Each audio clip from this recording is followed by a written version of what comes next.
Okay, Steve is incredible, and this is Giant TV. I get to sit down with very creative people. Steve is right up there, and he's an executive leadership coach, he's done some amazing things, and he's also a mystery writer and has written a book. He's got more coming up. Actually, I have him up there on the screen with the lion banner. You're going to want to get connected in. Check out what he's doing. Very interesting talk I had with Steve. Let's go check it out.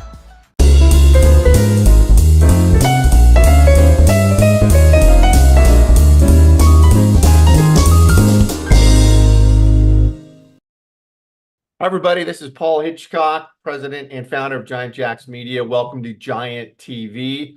This is my channel where I have really great people doing incredible things on the channel to get value out to you. And certainly, Stephen is no exception to that. Welcome to the show, Stephen.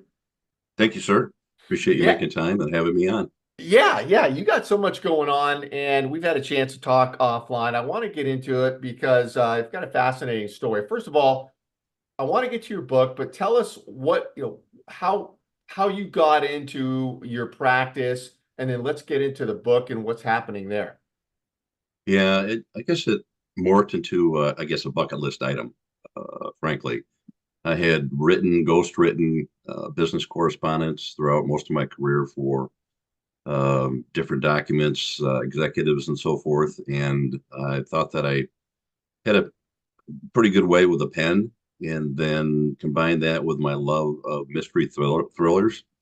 And eventually decided, you know what, I think I'm going to try this one day. So probably 8, 9, 10 years ago, I started out my first one. And I learned through trial and error in self-publishing that I did a lot of things wrong. Went to a couple writers' conferences on the East Coast and eventually hired an editor out of New York and rewrote, boy, yes, a lot of the first part, a lot of the last part of the book, and then was very lucky, serendipitously through a friend, was found a publisher, traditional publisher. That was a couple years ago, and here we are. Yeah, and Steve, you were or are an executive coach, advisor, working with small businesses, an advocate for small businesses, and so forth. So you had that experience going on, but the passion was the writing, and in particular, the mystery, right? Yeah, I guess no, there's a passion for both. Certainly, it's very rewarding to work with people. I tell you, a lot smarter than I across the country. I learn a lot, but yeah, it's a hobby. I guess the writing is a hobby. Boy, I'd love to make a gazillion dollars doing it. Very tough to do, very competitive market, but it's just fun when you get in your own little headspace and get your creative juices flowing, and you try to figure out what's going to be in that next chapter, how it's going to end, and how these characters are going to evolve throughout the story. Yeah, so it's interesting because I love mystery, and you're right, it is a crowded field. I mean, just walk in any airport, and there's probably 50 different choices of mystery novels there. So how do you stand out as a mystery writer, and what makes an author take off, or a series, as a character that resonates, and development of that? I mean, what is it? I wish I had the answer to that. This would Yeah. be a lot Marketing and easier, but my publisher certainly has a lot of tricks and suggestions, ideas, benchmark successes. I think writing the book tends to be the easiest part of the process. Actually, eventually you have to market it. You have to find venues like this. Thank you, to get the word out, to get your name out. Which, by the way, I write under a pen name, Mitchell R. Stevens, right. not my own name. Which, in retrospect, I don't know if that's one of the smartest things I ever did, but it is what it is. But I think you just have to be lucky to bump into the right bookstore, the right venue, the right signing. But yeah, it's I think what you promote certainly on Giant TV and your businesses is you have to promote your story and your brand, and you have to continue to beat that drum. And admittedly, I don't work as hard as I should.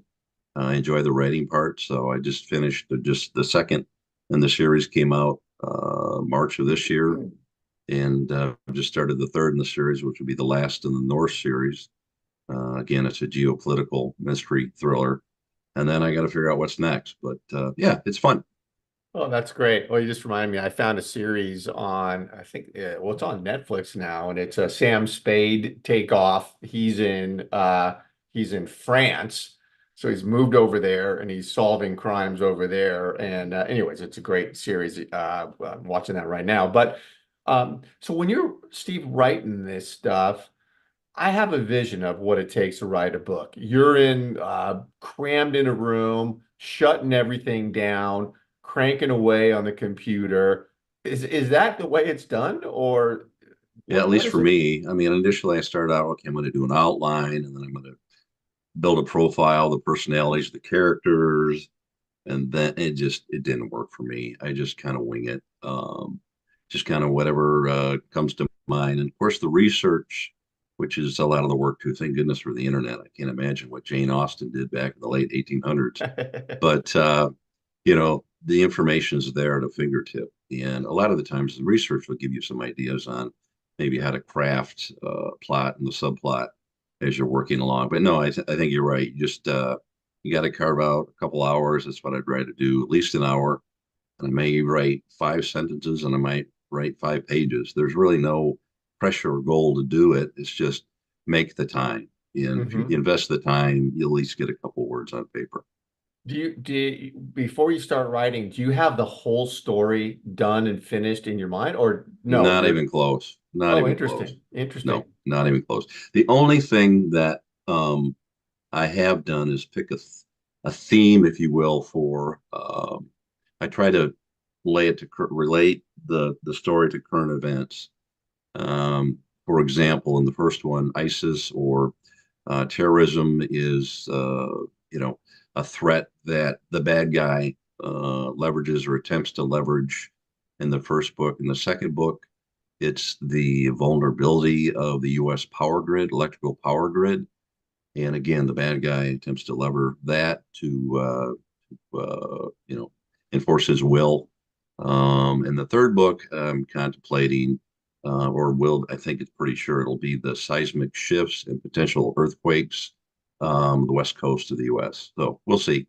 Still formulating that, but it's kind of a okay. Could this really happen? Yeah, I guess this could really happen based on current events and so forth.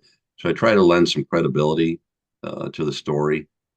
But anyway, Yeah. Well, that's with this, where we're at.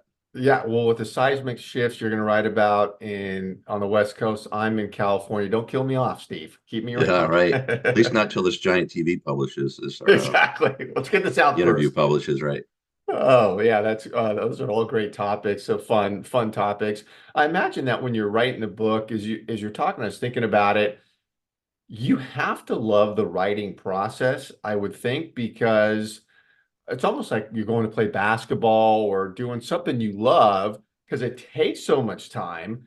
You got to go do it, that it's got to be passionate and you got to love the actual craft of writing for that reason. It's just such a long endeavor. If you hated it and you just wanted to get a book out, Right. to me, it wouldn't work. Yeah, no, it's certainly a challenge, just like you said, anything that you need practice to get better at. Yeah. And as an example, you'll go back, I've gone back and rewritten, pages, sometimes most of a paragraph. I'll go back and say, you know what, this is a better spin on this character or this event. I got to go back and rewrite a lot of it. And but yeah, it's I get juiced by it. It definitely is. It's fun. It's a Yeah. good way to exercise the mind. I do have some history of dementia in my family, so I'm hoping this is a way to stave it off at least for a few years before I hopefully can avoid it. Obviously, but yeah, it's. Has AI played a factor in the way people write books today? I don't think so. The minimal blog or minimal research or blogs that I've seen, um, AI, and it will eventually, machine languages will develop the ability I've seen to be creative based on, again, they have to have enough content, enough information. We do use it in executive coaching. Use AI quite a bit to uh, drive some efficiencies in some of the things that we do. But yeah, so far, I don't think AI has the ability to be that creative as we humans can be. Yeah, so you're not asking AI to write, give you ideas for a paragraph, I mean, a chapter or something. No, And no, okay, no, yeah, no, yeah, no, yeah, no. That would be yeah. like cheating. Right. Well, I didn't mean write it for you. I just mean I didn't No, know I if know. it's I'm just teasing. Right, ideation, using AI for ideation. I don't know. You right, know. right. Maybe I Um, should be, but I haven't yet. But maybe I maybe I should be. That's probably a good idea. yeah, I don't know. And then did you audiobooks too? Is that naturally what No, comes out of this or no. no?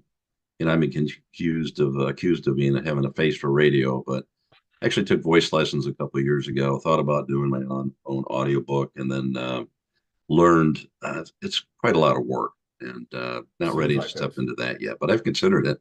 Yeah, you got a great deep, baritone voice. I could see you, on Spotify, iTunes, talking. I don't Yeah, know. maybe someday. Yeah, yeah. And then, so now going forward, what's happening? The book it's out there. Where do people find it? Yeah, North to the Caliphate is the title of the first, and another mistake I probably made. Caliphate. Most people don't know what it means.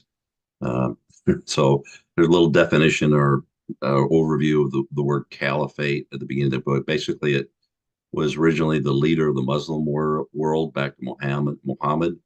And then of latter years, it's been associated with terrorist groups and where they reside geographically in the world vis-a-vis ISIS. And that came out a couple years ago. And North to the Grid came out in March. And again, that's the one that deals with the vulnerability of the U.S. Power grid. And then Okay. the And third one, don't have a target date yet. I think my publisher will like to see it mid next year complete. yeah, well, for those watching this, we're going to have links to get connected to Steve and to where you can find his content books around this Yeah, video sorry, and Amazon. this, I yeah, didn't answer the Amazon. question. I'm sorry. Amazon.com Yeah, yeah. No, is where you great. find books. Yeah, and what are you doing when you're not writing? So you've got the business going. You're in Michigan there, Grand Rapids. Yes, sir. What are you doing outside of the book? Well, summertime, we try to take advantage of the nice weather, golfing, grandkids, friends, just try to be outside as much as we can to be active. But yeah, just like, most everybody try and enjoy the nice weather before winter hits. Where in California are you located? Bay Area, yeah, north Okay. of San Francisco, yeah, Marin, yeah, I grew up in San Diego, but California guy, but uh, so yeah, and I love the topic you write about. I'm going to jump into your book and check that out, and one thing I wonder about, has the type gotten larger on books these days? Because I was reading a mystery book from years ago. The type was so small, it was killing me. I had to get out my, glasses. Is that a thing? Um, I think it may have, our charter, my charter typically is to get to 90,000 to 100,000 words for a book, which is usually works out to 300 pages. That tends to be the 300. the Okay. sweet spot. And I think the page number total kind of drives the font size to a large degree, based on what I've learned or learning throughout the Yeah. process. Yeah. Yeah. Good stuff. Love it. Steve, thanks so much. I know I'm going to follow your progress and see where this takes you. Appreciate you being here. All right, I really appreciate it. Thank you very much. And Amazon.com, the North Series, pick them up. You'll love them.